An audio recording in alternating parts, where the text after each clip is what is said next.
राधे राधे दोस्तों, जय श्री कृष्ण। तो आइए श्रवण करते हैं श्री सत्यनारायण भगवान व्रत कथा। पहला अध्याय। एक समय की बात है कि नैनीशरण तीर्थ में सैनिकाद 88,000 ऋषियों ने श्री सूत जी से पूछा, हे प्रभु, इस कलयुग में वेद विद्या रहित मनुष्य को प्रभु भक्ति किस प्रकार मिल सकती है तथा उनका उद्धार कैसे होगा। हे मुनि श्रेष्ठ, कोई ऐसा तप बताइए जिससे थोड़े समय में ही पुण्य मिले और मनवांछित फल भी मिल जाए। इस प्रकार की कथा सुनने की हम लोग इच्छा करते हैं। सभी शास्त्रों के ज्ञाता सूत जी बोले, हे वैष्णवों में पूज्य, आप सभी ने प्राणियों के हित की बात पूछी है, इसीलिए मैं एक ऐसे श्रेष्ठ और व्रत के बारे में आप लोगों को जरूर बताऊंगा जिसके बारे में नारद जी ने लक्ष्मी नारायण जी से पूछा था और लक्ष्मीपति श्री हरि ने नारद जी से कहा था, आप भी इसे सुनिए। एक समय की बात है, नारद जी दूसरों के हित की इच्छा लिए अनेकों लोकों में घूमते हुए मृत्यु लोक में जा पहुँचे। वहाँ उन्होंने अनेक योनियों में जन्मे सभी मनुष्यों को अपने कर्मों के अनुसार पीड़ा छलक हुई देखा। उनका दुख देख नारद जी सोचने लगे कि ऐसा क्या किया जाए जिससे निश्चित रूप से मानव के दुखों का अंत हो जाए। इसी विचार पर मनन करते हुए विष्णु लोक में गए। वहाँ वह नारायण की स्तुति करने लगे और बोले, हे भगवान, आप अत्यंत शक्ति से प्रसन्न हैं, निर्गुण स्वरूप सृष्टि के कारण भक्तों के दुख को दूर करने वाले हैं, आपको मेरा प्रणाम। नारद जी की स्तुति सुन विष्णु भगवान बोले, मुनीश्वरी, आपने मन में क्या बात है, इसे निसंकोच कहो। इस पर नारद मुनि बोले कि मृत्यु लोक में अनेक योनियों में जन्मे मनुष्य अपने कर्मों के द्वारा अनेकों दुख से दुखी हो रहे हैं। हे प्रभु, आप तो ये बताइए कि ये मनुष्य थोड़े प्रयास से ही अपने दुखों से कैसे छुटकारा पा सकते हैं।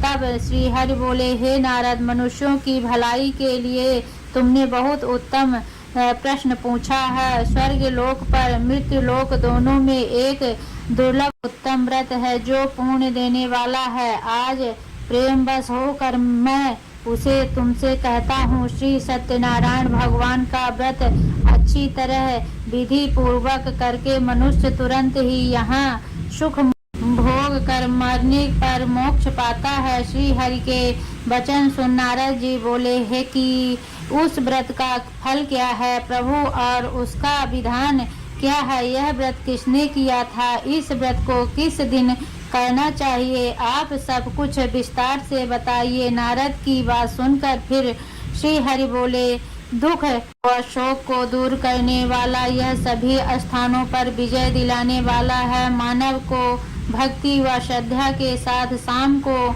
श्री सत्यनारायण की पूजा धर्म परायण होकर ब्राह्मणों व बंधुओं के साथ करने, साथ ही यथाशक्ति अनुसार भक्ति भाव से भगवान का भोग लगाएं, आरती गाएं और ब्राह्मणों सहित बंधु बांधवों को भी भोजन कराएं। उसके बाद स्वयं भोजन करें। कीर्तन भजन के बाद भगवान की भक्ति में लीन हो जाएं। इस तरह से सत्यनारायण भगवान का यह व्रत करने पर मनुष्य की सारी इच्छाएं निश्चित रूप से पूरी होती है। इस कलिकाल अर्थात कलयुग में मृत्यु लोक में मोक्ष का यही एक सरल उपाय बताया गया है। श्रीमन नारायण व्रत का प्रथम अध्याय संपूर्ण हुआ।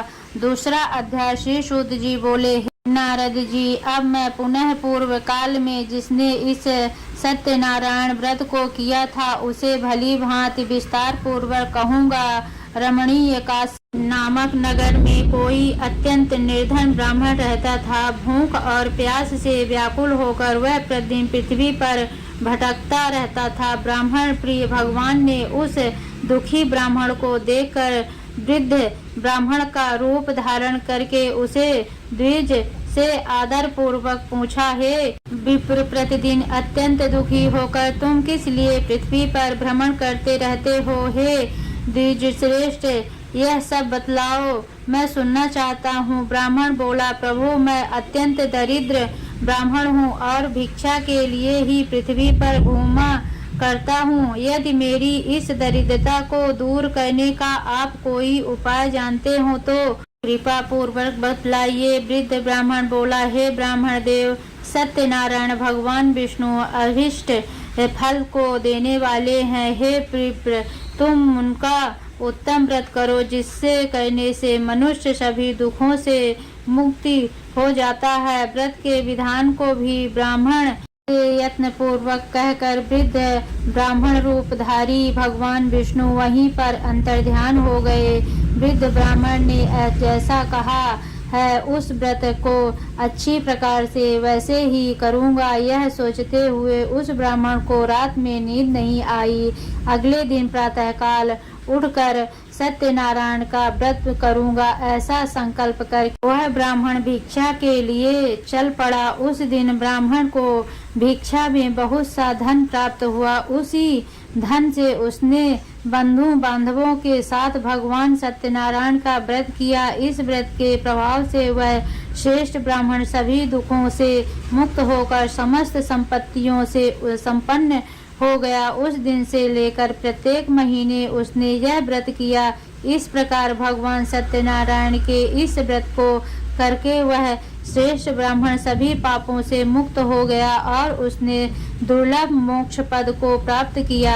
हे विप्र, पृथ्वी पर जब भी कोई मनुष्य श्री सत्यनारायण का व्रत करेगा उसी समय उसके समस्त दुख नष्ट हो जाएंगे। हे ब्राह्मणों, इस प्रकार भगवान नारायण ने महात्मा नारद जी से जो कुछ कहा मैंने वह सब आप लोगों से कह दिया। आगे अब और क्या कहूँ। हे मुनि, इस पृथ्वी पर उस ब्राह्मण से सुने हुए इस व्रत को किसने किया, हम वह सब सुनना चाहते हैं। उस व्रत पर हमारी श्रद्धा हो रही है। श्री सूत जी बोले, मुनियों, पृथ्वी पर जिसने यह व्रत किया उसे आप लोग सुने।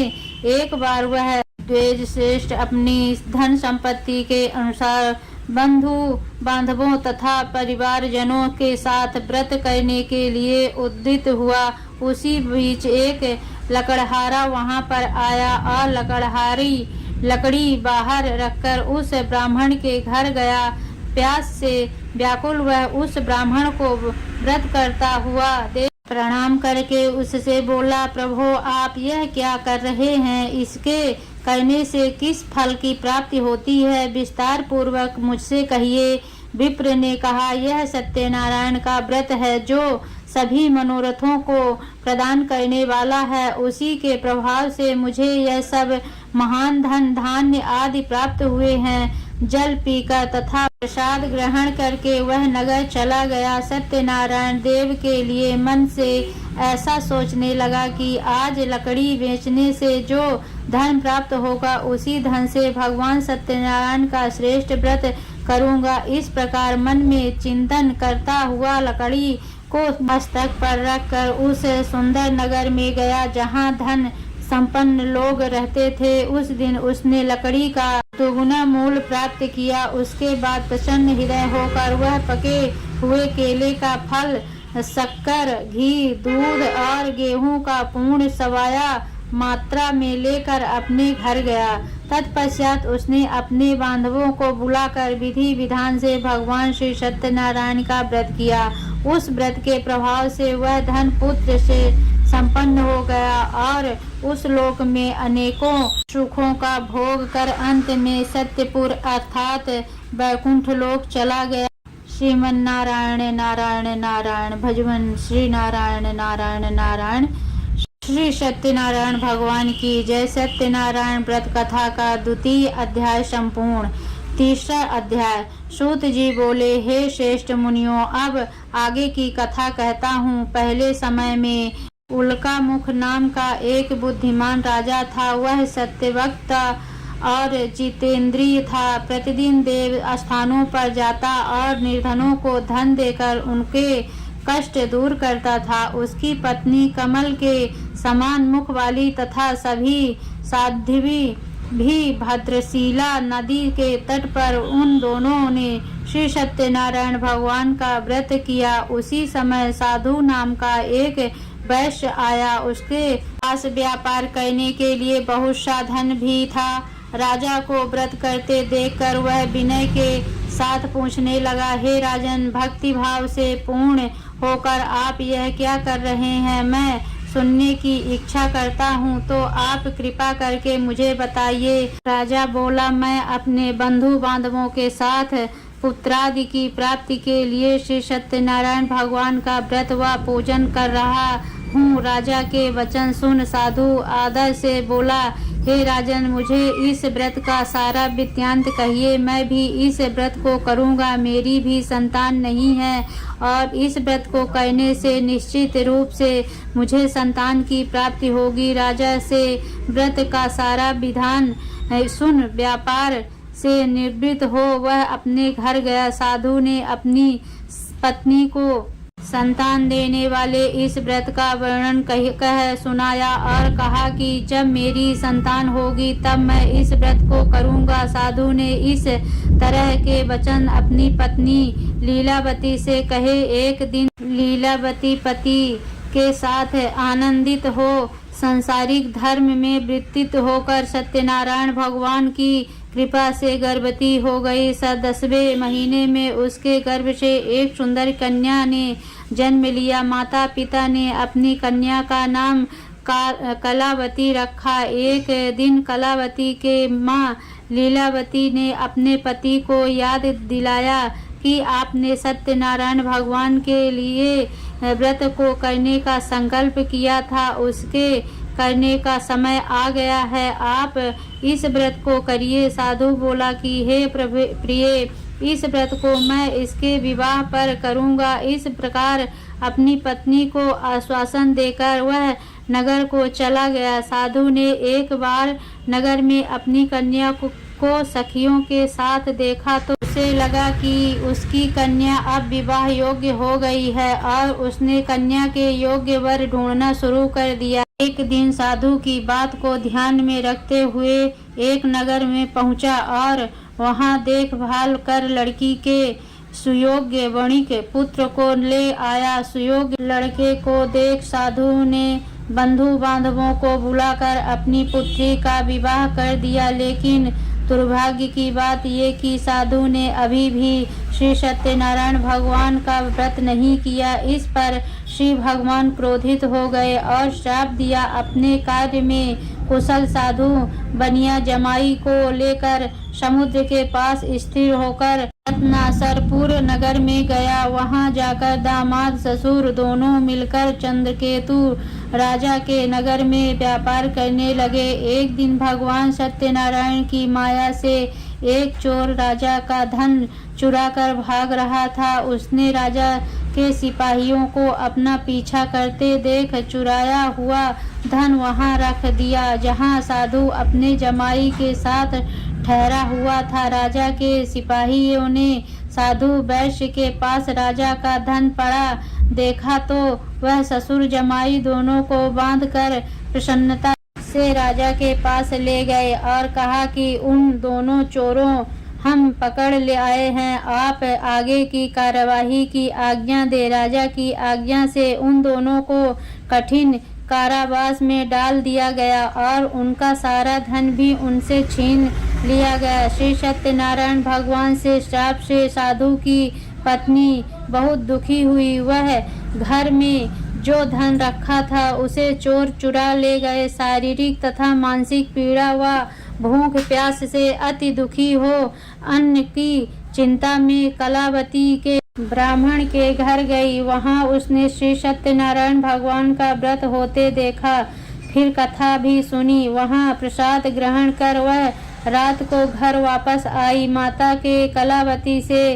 पूछा कि हे पुत्री, अब तक तुम कहाँ थी, तेरे मन में क्या है? कलावती ने अपनी माता से कहा, हे माता, मैंने एक ब्राह्मण के घर में श्री सत्यनारायण भगवान का व्रत देखा है। कन्या के वचन सुन लीलावती भगवान के पूजन की तैयारी करने लगी। लीलावती ने परिवार व बंधुओं सहित सत्यनारायण भगवान का पूजन किया और उसने वर मांगा कि मेरे पति तथा जमाई शीघ्र घर आ जाएं।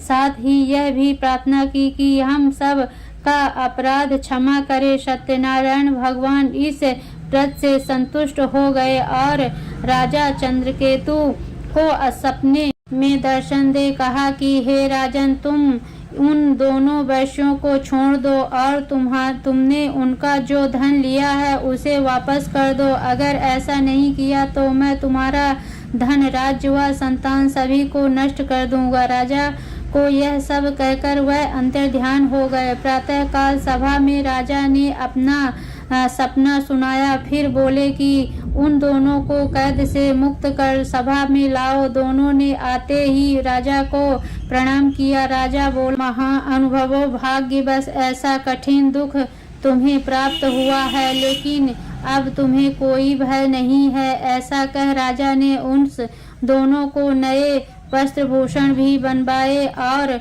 जितना धन उनका लिया था उससे दुगना धन वापस कर दिया। दोनों वैश्य अपने घर को चल दिए। श्रीमन्नारायण नारायण नारायण।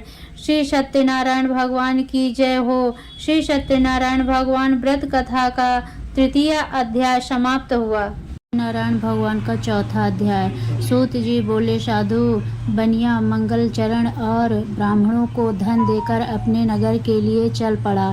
साधु के कुछ दूर जाने पर भगवान सत्यनारायण की उसकी सत्यता की परीक्षा के विषय में जिज्ञासा हुई। साधु, तुम्हारी नाव में क्या भरा है? तब धन के मद में चूर दोनों महाजनों ने अवहेलना पूर्वक हंसते हुए कहा, दंडी क्यों पूछ रहे हो? क्या कुछ द्रव्य लेने की इच्छा है? हमारी नाव में तो लता और पत्ते आदि भरे हैं। ऐसी वाणी सुनकर तुम्हारी बात सच हो जाए। ऐसा कहकर दंडी सन्यासी को रूप धारण किए हुए भगवान कुछ दूर जाकर समुद्र के समीप बैठ गए। दंडी के चले जाने पर नित्याक्रिया करने के पश्चात उत्तराई हुई अर्थात जल में ऊपर की ओर उठी हुई नौका को देखकर साधु अत्यंत आश्चर्य में पड़ गया और नाव में लता और पत्ते आदि देखकर मूर्छित हो पृथ्वी पर गिर पड़ा। सचेत होने पर वणिक पुत्र चिंतित हो गया और तब उसके दामाद ने उस प्रकार कहा, आप शोक क्यों करते हैं? दंडी ने साफ दे दिया है, इसी स्थिति में ही चाहे तो सब कुछ कर सकते हैं, इसमें संशय नहीं। अतः उन्हीं की शरण में हम चले, वहीं मन की इच्छा पूर्ण होगी। दामाद की बात सुनकर वह साधु बनिया उनके पास गया और वहां दंडी को देखकर उसने भक्ति पूर्वक उन्हें प्रणाम किया तथा आदर पूर्वक कहने लगा, आपके सम्मुख मैंने जो कुछ कहा है असत्य भाषण रूप अपराध किया है। आप मेरे उस अपराध को क्षमा करें। ऐसा कहकर बारंबार प्रणाम करके वह महान शोक व्याकुल हो गया। दंडी ने उसे रोता हुआ देखकर कहा, हे मूर्ख, रो मत, मेरी बात सुनो। मेरी पूजा से उदासीन होने के कारण तथा मेरी आज्ञा से ही तुमने बारंबार दुख प्राप्त किया है। भगवान की ऐसी वाणी सुनकर वह उनकी स्तुति करने लगा। साधु ने कहा, हे प्रभो, यह आश्चर्य की बात है कि आपकी माया से मोहित होने के कारण ब्रह्मा आदि देवता भी अपने गुणों और रूपों को यथावत रूप से नहीं जान पाते। फिर मैं मूर्ख आपकी माया से मोहित होने के कारण कैसे जान सकता हूँ? आप प्रसन्न हो, मैं आपकी धन संपत्ति के अनुसार आपकी पूजा करूँगा। मैं आपकी शरण में आया हूँ। मेरा जो नौका में स्थित पूरा धन था उसकी तथा मेरी रक्षा करे। उस बनिया की भक्ति युक्त वाणी सुनकर भगवान जनार्दन संतुष्ट हो गए। भगवान हरि उसे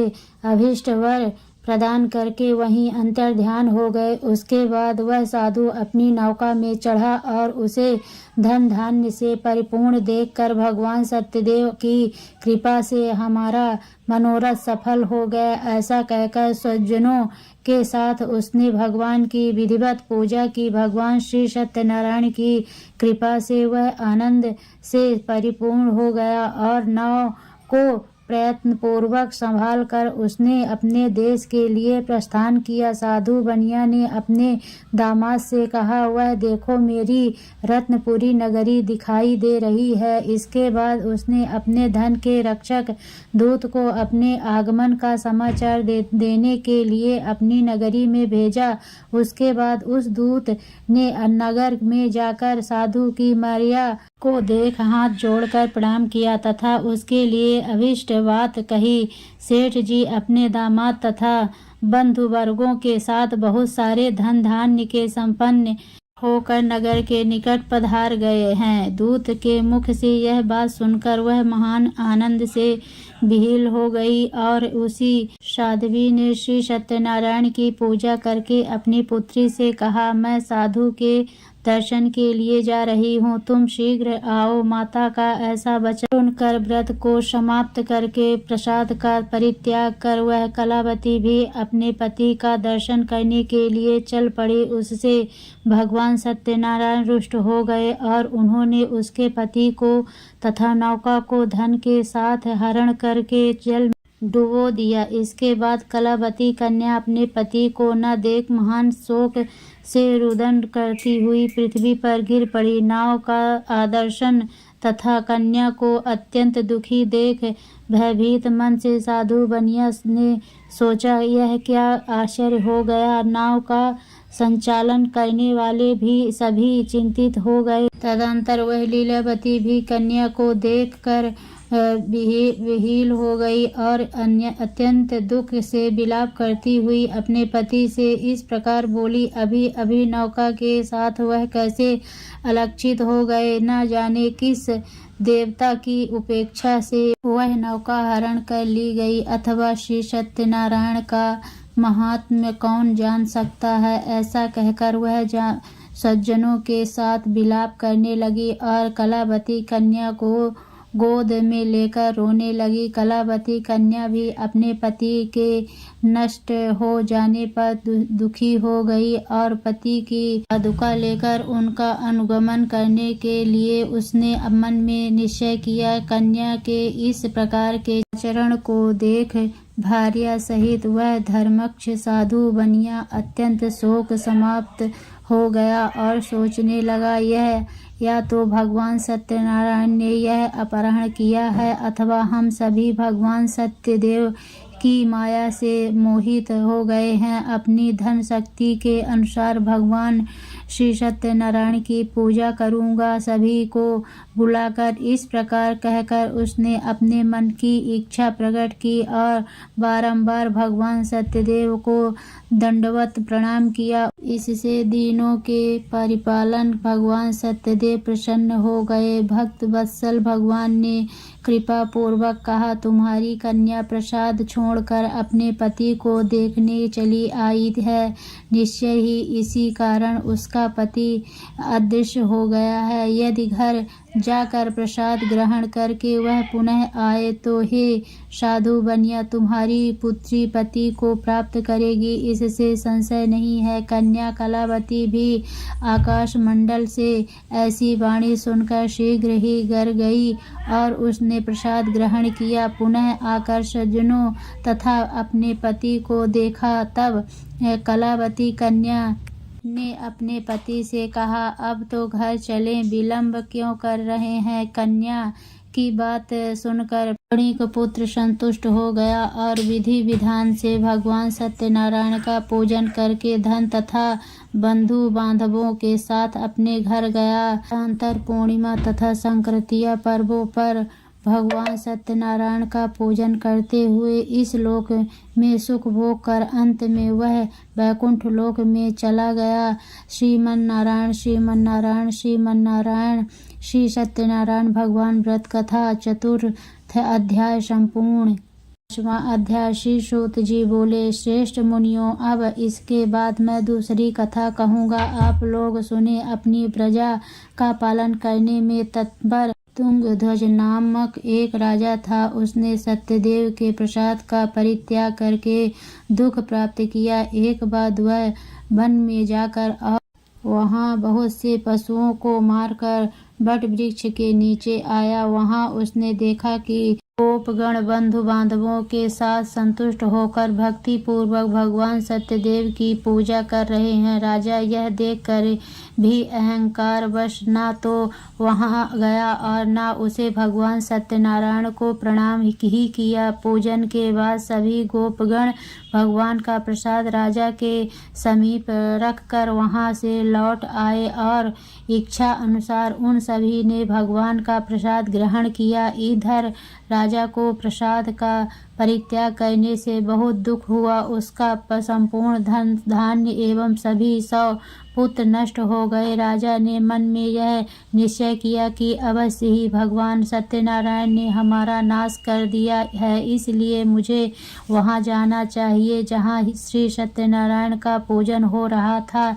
ऐसा मन में निश्चय करके वह राजा गोपगणों के समीप गया और उसने गोपगणों के साथ भक्ति श्रद्धा से युक्त होकर विधि पूर्वक भगवान सत्यदेव की पूजा की। भगवान सत्यदेव की कृपा से वह पुनः धन और पुत्रों से संपन्न हो गया तथा उस लोक में सभी सुखों का उपयोग कर अंत में सत्यपुर वैकुंठ लोक को प्राप्त हुआ। श्री सूत जी कहते हैं, जो भक्त इस परम दुर्लभ श्री सत्यनारायण के व्रत को करता है और पूर्णमयी तथा फल प्रदायिनी भगवान की कथा को भक्ति युक्त होकर सुनता है, उसे भगवान सत्यनारायण की कृपा से धन धान्य आदि की कृपा होती है। दरिद्र धनवान हो जाता है, बंधन में पड़ा हुआ बंधन से मुक्त हो जाता है, डरा हुआ व्यक्ति भय मुक्त हो जाता है। यह सत्य बात है, इसमें संशय नहीं है। इस लोक में वह सभी फलों का भोग प्राप्त करके अंत में सत्यपुर वैकुंठ लोक को जाता है। हे ब्राह्मणों, इस प्रकार मैंने आप लोगों में भगवान सत्यनारायण के व्रत को कहा जिसे करके मनुष्य सभी दुखों से मुक्त हो जाता है। कलयुग में तो भगवान सत्यदेव की पूजा विशेष फल प्रदान करने वाली भगवान विष्णु को ही कुछ लोग सत्य, कोई ईर्षा और कोई सत्यदेव तथा दूसरे लोग सत्यनारायण नाम से कहेंगे। अनेक रूप धारण करके भगवान सत्यनारायण सभी का मनोरथ सिद्ध करते हैं। कलयुग में सनातन भगवान विष्णु ही सत्यव्रत रूप धारण करके सभी का मनोरथ पूर्ण करने वाले होंगे। हे श्रेष्ठ मुनियों, जो व्यक्ति नित्य भगवान सत्यनारायण की इस व्रत कथा को पढ़ता सुनता है, भगवान सत्यनारायण की कृपा से उसके सभी पाप नष्ट हो जाते हैं। हे मुनीश्वर, पूर्व काल में जिस लोक में भगवान सत्यनारायण का व्रत किया था उसके अगले जन्म का वृत्तांत कहता हूँ, आप लोग सुने। महान प्रज्ञासंपन्न सतानंद नाम के ब्राह्मण सत्यनारायण व्रत करने के प्रभाव से दूसरे जन्म में सुदामा नामक ब्राह्मण हुए और उस जन्म में भगवान श्री कृष्ण का ध्यान करके उन्होंने मोक्ष प्राप्त किया। लकड़हारा भिल्ल गुहों का राजा हुआ और अगले जन्म में उसने भगवान श्री राम की सेवा करके मोक्ष प्राप्त किया। महाराज उल्का मुख दूसरे जन्म में राजा दशरथ हुए, जिन्होंने रंगनाथ जी की पूजा करके अंत में वैकुंठ प्राप्त किया। इसी प्रकार धार्मिक और सत्यव्रती साधु पिछले जन्म के सत्यव्रत के प्रभाव से दूसरे जन्म में मोरध्वज नामक राजा हुए। उसने आरे से चीरकर अपने पुत्र की आधी देह भगवान विष्णु को अर्पित कर मोक्ष प्राप्त किया। महाराज तुंगध्वज जन्मांतर में स्वयंभू मन हुए और भगवत संबंधी संपूर्ण कार्यों का अनुष्ठान करके वैकुंठ लोक को प्राप्त हुए। जो गोपगण थे वे सब जन्मांतर में ब्रजमंडल में निवास करने वाले गोप हुए और सभी राक्षसों का संहार करके उन्होंने भी भगवान का धाम गोलोक प्राप्त किया। इस प्रकार श्री स्कंद पुराण के अंतर्गत देवाखंड में श्री सत्यनारायण व्रत कथा का यह 5वां अध्याय पूर्ण हुआ। श्री मन्नारायण नारायण श्री मन्नारायण भजवन श्री नारायण श्री सत्यनारायण व्रत कथा का 5वां अध्याय संपूर्ण।